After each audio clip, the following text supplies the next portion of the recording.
हरे कृष्णा। आप सभी साधक भक्तों का पुनः सादर स्वागत है। आज के विशेष अवसर यानी आषाढ़ अमावस्या के पुण्यदायी दिन में हम आगे बढ़ते हुए श्रीमद् भागवत गीता के 2 अति महत्वपूर्ण अध्यायों का श्रवण करेंगे। 12वां अध्याय भक्ति योग और 15वां अध्याय पुरुषोत्तम योग। यह दोनों अध्याय साधक के हृदय में श्रद्धा, समर्पण और परमात्मा तत्व का बोध कराते हैं। 12वां अध्याय हमें बताता है कि सगुण और निर्गुण दोनों ही साधनों से प्रभु तक पहुंचा जा सकता है। बस साधना में विश्वास और समर्पण होना आवश्यक है। 15वां अध्याय हमें उस मूल पुरुषोत्तम तत्व से जोड़ेगा जो इस सृष्टि और जीवन का आधार है और साधक को भवसागर से पार ले जाने में सहायक है। तो आइए श्रद्धा और एकाग्रता से इन दोनों अध्यायों का श्रवण करें और अपने जीवन में पुण्य और मोक्ष के द्वार को खोलें। प्रेम से बोलिए जय श्री हरि।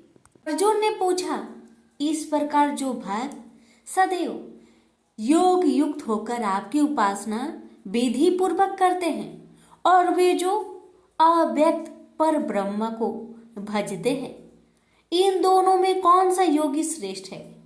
श्री भगवान जी बोले, जो मेरे विषय में मन लगाकर परम श्रद्धा पूर्वक मुझको भजते हैं वे उत्तम योगी हैं। मैं यह मानता हूँ, परंतु जो इंद्रियों को संयम करके सर्वत्र समदृष्टि रखने वाला सब प्राणियों के हित में लगे हुए कथनीय, अव्यक्त, सर्वव्यापी, अचिंतनीय, निर्विकार, अचल ध्रुव अक्षर का भजन करते हैं वे भी मुझे प्राप्त होते हैं।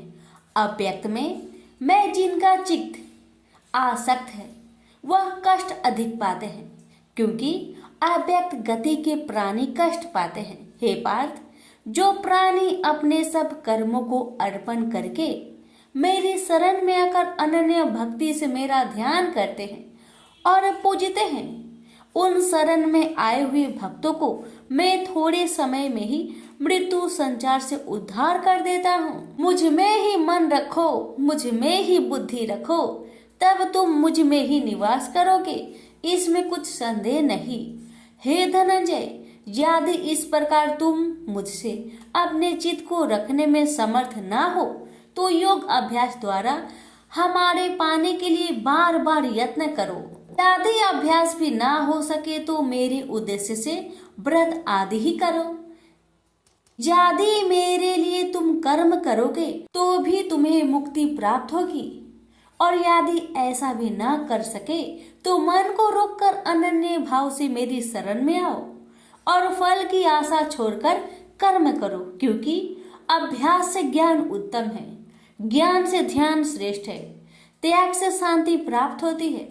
जो किसी से द्वेष नहीं करता सबका मित्र है, दयाधारी है, ममता और अहंकार जिसमें नहीं है, सुख दुख को जो समान जानता है, क्षमावान है, संतोषी है, स्थिर चित्त से इंद्रियों को बस में रखता है, दृढ़ निश्चयवान है, मुझ में अपने मन और बुद्धि को लगाए हुए है, ऐसा मेरा भक्त मुझे प्रिय है, जिसे न लोगों का भय है न लोगों से डरता है। ऐसा जो हर्ष, ईर्ष्या, दुष्टों के भय और विषाद से रहित है, वह मेरा प्रिय है।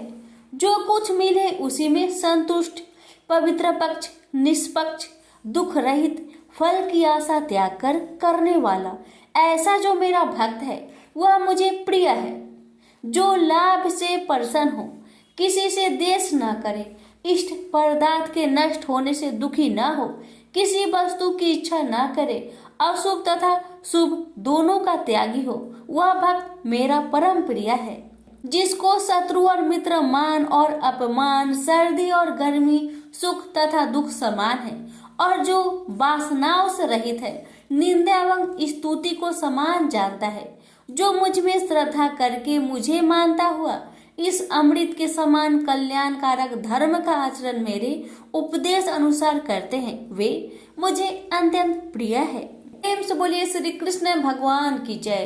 आप सुनिए 12वें अध्याय का महात्म्य। श्री भगवान बोले, हे लक्ष्मी, अब 12वें अध्याय का महात्म्य सुनो। दक्षिण देश में एक सुखानंद नाम का राजा रहता था, जिसके नगर में एक अत्यंत लंपट रहता था।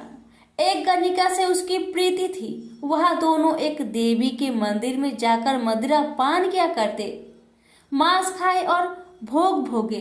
और जो कोई पूछे तुम यहाँ क्या करते हो, तो कहते हम यहाँ रहकर देवी की सेवा करते हैं, ऐसे झूठ कह देते। उसी मंदिर में एक ब्राह्मण देवी की सेवा करता था। एक दिन उस ब्राह्मण ने देवी की स्तुति की। देवी प्रसन्न होकर बोली, वर मांग, जो मांगेगा सो दूंगी। उसने धन संतान का सुख मांगा। देवी ने कहा, ए ब्राह्मण, मैं अवश्य तुझे संतान दूंगी, पर एक काम कर, पहले इन दोनों का उद्धार कर ले। तब ब्राह्मण ने नारायण जी का तप किया। भगवान प्रसन्न हुए तथा नारायण जी गरुड़ पर बैठकर आए और कहा, तेरी क्या कामना है? ब्राह्मण ने पूछा, इन दोनों का उद्धार कैसे हो? श्री नारायण जी बोले, हे ब्राह्मण, गीता जी के 12वें अध्याय का पाठ सुनाओ तो दोनों का उद्धार हो जाएगा। तब उन दोनों ब्रीप ने भगवान की स्तुति कर धन्यवाद दिया। फिर ब्रीप ने उस गणिका और लंपट को बैठाकर गीता के 12वें अध्याय का पाठ सुनाया। सुनते ही उन दोनों की देही छूटी और देवदेही पाकर बैकुंठ को गए। प्रेम से बोलिए लक्ष्मी नारायण की जय। भगवान बोले, हे लक्ष्मी, संसार अश्वत्थ पीपल के समान है, जिसकी पुरुष रूप जड़ ऊपर है, चराचर शाखा नीचे है, वेद इसके पत्ते हैं। जो यह जानता है वही वेद का ज्ञाता है। इसकी शाखा ऊपर नीचे फैली हुई है। सत्य, रज, तम और गुण इसकी रज वाहिनी नसें हैं, जिनसे इनका पालन होता है। शब्द रूप इनकी डालियां हैं। वह पीछे कर्म रूप में प्रकट होने वाली इसकी जड़ नीचे मनुष्य लोक में और भी नीचे तक चली गई है। और अश्वत्थ का यह रूप इसका आदि अंत और आकार संसारी प्राणी के ध्यान में नहीं आता, तथापि इसकी जड़ गहरी है। ऐसे इस पीपल का वैराग्य रूप ढींढ शास्त्र से काटकर वह स्थान ढूंढना चाहिए जहां फिर से लौटना नहीं पड़ता, और साथ ही यह विचारना चाहिए कि जिसमें वह पुरातन प्रवृत्ति उत्पन्न हुई है, मैं उसी आदि पुरुष की शरण हूँ।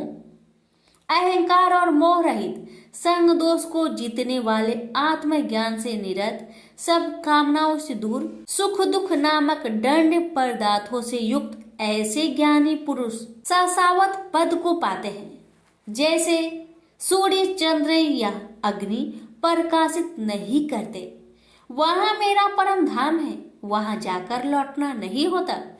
मेरा सनातन अंश इस जीव लोक में जीव का रूप धरकर प्रकृति में स्थिर है। पांचों इंद्रियों और छठे मन को उससे छुड़ाता है, जैसे वायु पुष्प आदि की गंध को दूसरे स्थान में ले जाती है। इसी प्रकार यह देह स्वामी शरीर धारण करने के बाद जब उसका परित्याग करता है, तब इंद्रियों और मन को साथ ले जाता है। कान, आंख, चर्म, जीभ, नाक और मन का आश्चर्य लेकर वह विषयों का भोग करता है। एक देह से दूसरी देह को जाते अथवा एक ही देह में रहते समय अथवा इंद्रियों से मुक्त हो विषयों का उपभोग करते हुए इसको मूर्ख नहीं देख सकते, परंतु जिनके ज्ञान रूपी नेत्र है वह देखते हैं। यत्न करने से योगी जन इसे देखते हैं, परंतु अज्ञानी यत्न करने पर भी नहीं देख पाते। जो तेज सूर्य, चंद्र और अग्नि में वर्तमान है और जगत को प्रकाशित करता है, उसे मेरा ही तेज जानो। मैं पृथ्वी में प्रवेश कर अपने तेज से समस्त भूतों को धारण करता हूँ, और इसमें भरा हुआ चंद्रमा बनकर मैं ही सब औषधियों का पोषण करता हूँ।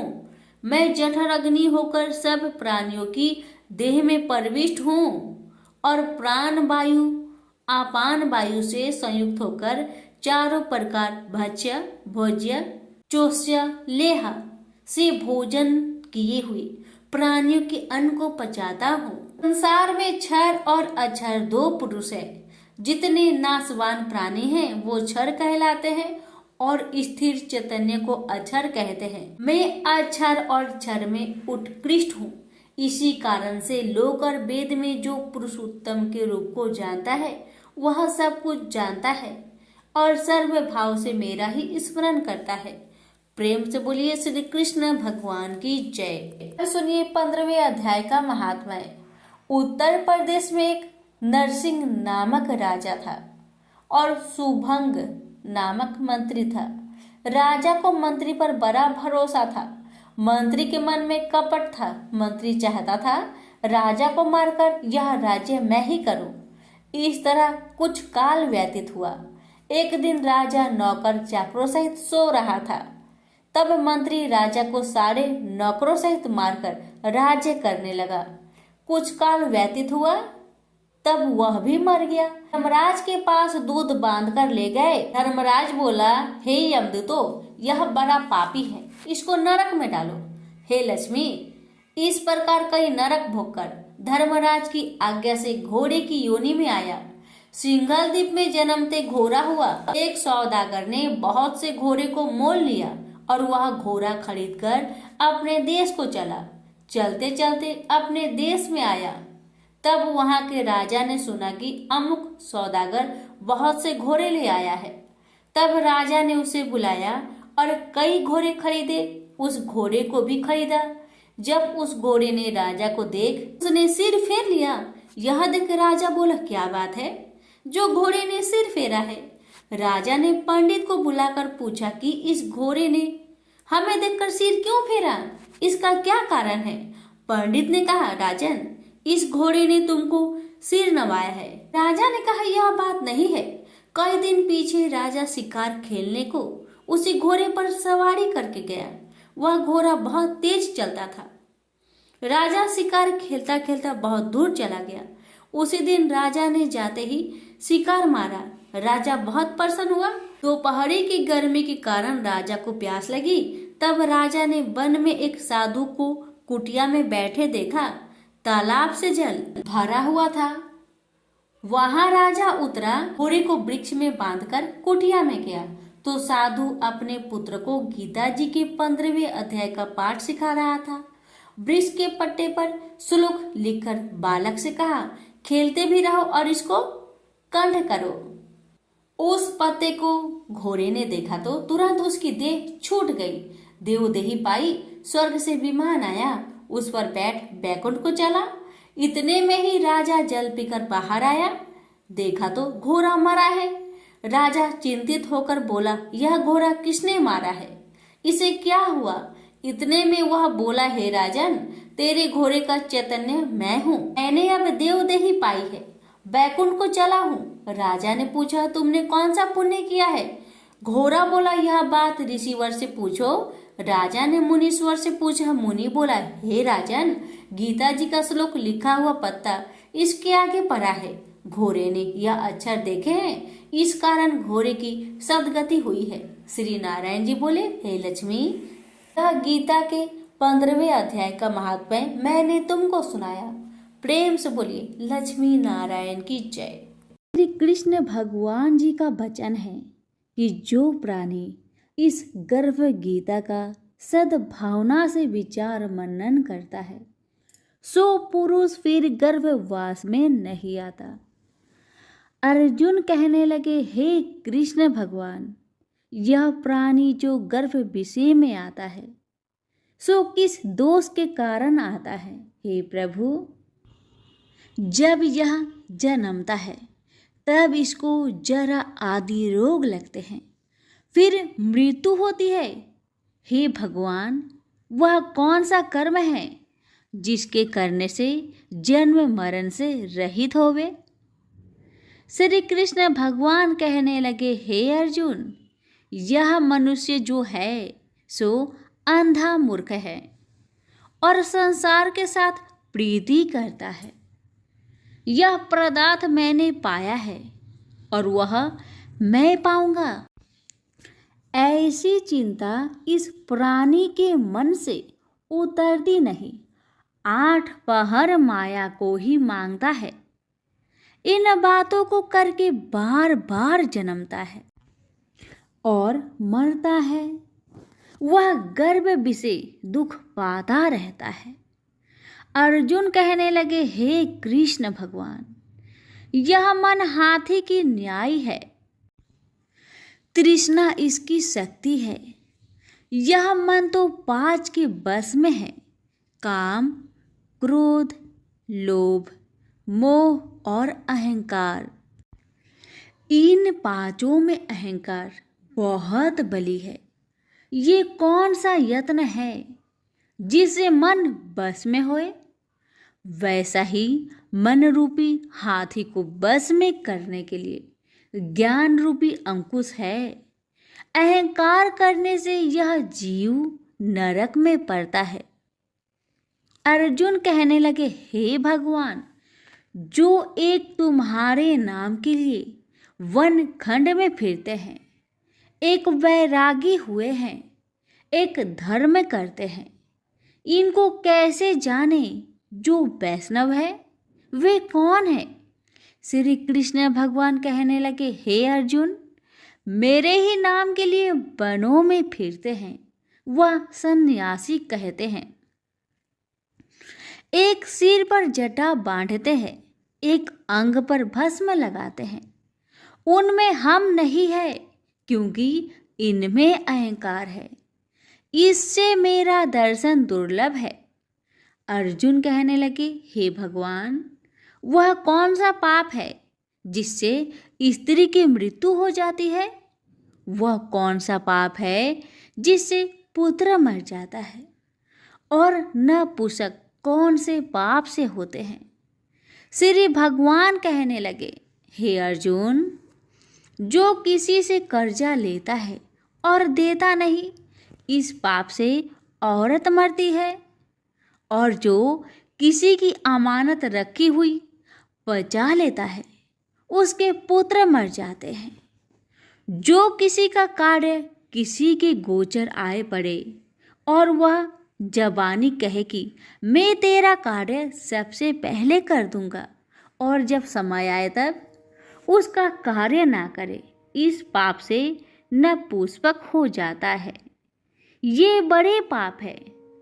अर्जुन कहने लगे, हे भगवान, कौन पाप से मनुष्य सदैव रोगी रहता है? किस पाप से गधे का जन्म पाता है, स्त्री का जन्म पाता है, तथा टट्टू का जन्म क्यों कर पाता है? और बिल्ली का जन्म किस पाप से होता है? श्री भगवान कहने लगे, हे अर्जुन, जो भी मनुष्य कन्यादान करते हैं और इस दान में मूल्य लेते हैं, वे दोषी है। वे मनुष्य सदा रोगी रहते हैं। जो विषय विकार के वास्ते मदिरा पान करते हैं, वे टट्टू का जन्म पाते हैं। और जो झूठी गवाही भरते हैं, वह औरत का जन्म पाता है। जो रसोई बना के पहले आप भोजन कर लेती है और पीछे परमेश्वर को अर्पण करती है, तो वे बिल्ली का जन्म पाती है। और जो मनुष्य अपनी झूठी वस्तु दान करते हैं, औरत का जन्म पाते हैं। वह गुलाम औरतें होती है। अर्जुन कहने लगे, हे भगवान, कई मनुष्यों को आपने स्वर्ण दिया है, सो उन्होंने कौन सा पुण्य किया है? और कई मनुष्यों को आपने हाथी घोड़ा रथ दिए हैं, उन्होंने कौन सा पुण्य किया है? श्री भगवान कहने लगे, हे अर्जुन, जिन्होंने स्वर्ण दान किया है उनको हाथी घोड़े वाहन मिलते हैं। जो परमेश्वर के निमित्त कन्यादान करते हैं, सो पुरुष का जन्म पाते हैं। अर्जुन कहने लगे, भगवान, जिन पुरुषों के अंदर विचित्र शरीर है, उन्होंने कौन सा पुण्य किया है? किसी दो के घर संपत्ति है, कोई विद्वान है, उन्होंने कौन सा पुण्य किया है? श्री भगवान कहने लगे, हे अर्जुन, जिन्होंने अन्न का दान किया है, उनका सुंदर स्वरूप है। जिन्होंने विद्या दान किया है, वह विद्यावान होते हैं। जिन्होंने संतों की सेवा की है, वह पुत्रवान होते हैं। अर्जुन कहने लगे, हे भगवान, किसी को धन से प्रीति है, कोई को स्त्रियों से प्रीति करते हैं। इसका क्या कारण है, समझाकर कहिए। श्री कृष्ण भगवान कहने लगे, हे अर्जुन, धन और स्त्री सब नाश रूप है, मेरी भक्ति का नाश नहीं है। अर्जुन कहने लगे, भगवान, यह राजपाट किस धर्म के करने से मिलता है? विद्या कौन से धर्म करने से मिलती है? श्री कृष्ण भगवान कहने लगे, हे अर्जुन, जो प्राणी काशी जी में निष्काम भक्ति से तप करते हुए देह त्यागते हैं वह राजा होते हैं, और जो गुरु की सेवा करते हैं सो विद्वान होते हैं। अर्जुन कहने लगे, हे भगवान, किसी को धन अचानक बिना किसी परिश्रम से ही मिलता है, सो उन्होंने कौन सा पुण्य किया है? श्री कृष्ण भगवान कहने लगे, अर्जुन, जिन्होंने गुप्त दान किया है उनको धन अचानक मिलता है। जिसने परमेश्वर निमित्त पराया कार्य संवारा है वह मनुष्य रोग से रहित होते हैं। अर्जुन कहने लगे, हे भगवान, कौन से पाप से अमली होते हैं और कौन पाप से गूंगे होते हैं और कौन पाप से कुष्ठी होती है? श्री कृष्ण भगवान कहने लगे, हे अर्जुन, जो आदमी नीच कुल की स्त्री से गमन करते हैं सो अमली होते हैं। जो गुरु से विद्या पढ़कर मुकर जाते हैं सो गूंगे होते हैं। जिन्होंने गो घात किया है वे कुष्ठी होते हैं। अर्जुन कहने लगे, हे भगवान, जिस किसी पुरुष की देह में रक्त का विकार होता है वह किस पाप से होता है? और कोई दरिद्र होते हैं, किसी को खरक वायु होती है, और कोई अंधे होते हैं, तो कोई पंगुल होते हैं, सो कौन से पाप से रहित होते हैं? और कई स्त्रियां बाल विधवा होती है, तो यह किस पाप से होती है? श्री कृष्ण भगवान कहने लगे, हे अर्जुन, जो सदा क्रोधवान रहते हैं उन्हें रक्त विकार होता है। जो मलिन रहते हैं वह सदा दरिद्र होते हैं। जो कुकर्मी ब्राह्मण को दान देते हैं उनके खरक वायु होते हैं। जो पराई स्त्री को निर्वस्त्र देखते हैं, गुरु की पत्नी को कुदृष्टि करते हैं, सो अंधे होते हैं। जिसने गुरु और ब्राह्मण को लात मारी है सो लंगड़ा व पंगुला होता है। जो औरत अपने पति को छोड़कर पराये पुरुषों से संग करती है सो वह बाल विधवा होती है। अर्जुन कहने लगे, हे भगवान, आप पर ब्रह्मा हो, आपको नमस्कार है। आगे मैं आपको संबंधी जानता था, परंतु अब मैं ईश्वर रूप जानता हूँ। हे पर ब्रह्मा, गुरु दीक्षा कैसी होती है, सो कृपा करके मुझको कहिए। श्री कृष्ण भगवान बोले, हे अर्जुन, तुम धन्य हो, तुम्हारे माता पिता भी धन्य हैं जिनके तुम ऐसे पुत्र हो। हे अर्जुन, सारे संसार का गुरु जगन्नाथ, विद्या का गुरु काशी, चारों वर्णों का गुरु सन्यासी है। सन्यासी उसको कहते हैं जिन्हें सबका त्याग करके मेरे प्रति मन लगाया है, सो ब्राह्मण जगत गुरु है। हे अर्जुन, यह बात ध्यान देकर सुनने की है। गुरु कैसा करे? जिसने सब इंद्रियां जीती हो, जिसको सब संसार ईश्वरमय नजर आता हो और सब जगत से उदास हो। ऐसा गुरु करे जो परमेश्वर को जानने वाला हो और उस गुरु की पूजा सब तरह से करे।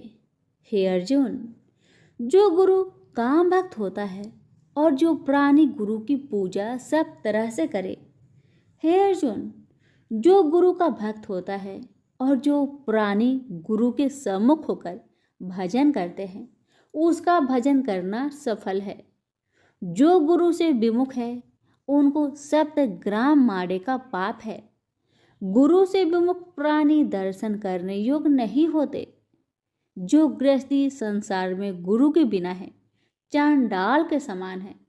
जिस तरह मदिरा का भंडार हो, उसमें जो गंगा जल है सो अपवित्र है, इसी तरह गुरु से विमुख का भजन सदा अपवित्र होता है। उसके हाथ का देवता भी नहीं लेते, उसके सब कर्म निष्फल है। कुकर, शुकर, गंधर्व, काग, ये सब की सब योनियों में बड़ी खोटी योनि है। इन सब से यह मनुष्य खोटा है जो गुरु नहीं करता। गुरु बिना गति नहीं होती, यह अवश्य नरक को जाएगा। गुरु दीक्षा बिना प्राणी के सब कर्म निष्फल होते हैं। हे अर्जुन, जैसे चारों वर्णों को मेरी भक्ति करना योग है, तैसे गुरुधार के गुरु भक्ति करना योग है। जैसे गंगा नदियों में उत्तम है, सब व्रतों में एकादशी का व्रत श्रेष्ठ है, वैसे ही अर्जुन शुभ कर्मों में गुरु सेवा उत्तम है। गुरु दीक्षा बिना प्राणी पशु योनि पाता है। जो धर्म भी करता है सो पशु योनि में फल भोगता है, 84 योनियों में भ्रमता रहता है। अर्जुन कहने लगे, हे श्री कृष्ण भगवान, गुरु दीक्षा क्या वस्तु है? कृष्ण भगवान कहने लगे, हे अर्जुन, धन्य जन्म है तेरा जिसने यह प्रश्न किया है, तू धन्य है। गुरु दीक्षा के 2 अक्षर है, हरिओम। इन अक्षरों को गुरु कहता है। यह चारों वर्णों को अपनाना श्रेष्ठ है। हे अर्जुन, जो गुरु की सेवा करता है उस पर मेरी प्रसन्नता है। वह 84 से छूट जाएगा, जन्म मरण से रहित हो नरक नहीं भोगता। गुरु की सेवा करता है उसको कई अश्वमेघ यज्ञ के पुण्य का फल मिलता है। गुरु की सेवा मेरी सेवा है। हे अर्जुन, हमारे तुम्हारे संवाद को जो पढ़े सो गर्भ के दुख से बचेंगे, 84 कट जाएगी। इसी से इस पाठ का नाम गर्भ गीता है। श्री कृष्ण भगवान जी के मुख से अर्जुन ने श्रवण की है। गुरु दीक्षा लेना उत्तम कर्म है। उसका फल है कि नरक से वह 84 जीव से बचा रहता है। भगवान बहुत प्रसन्न होते हैं। सभी प्रेम से बोलिए, श्री कृष्ण भगवान की जय।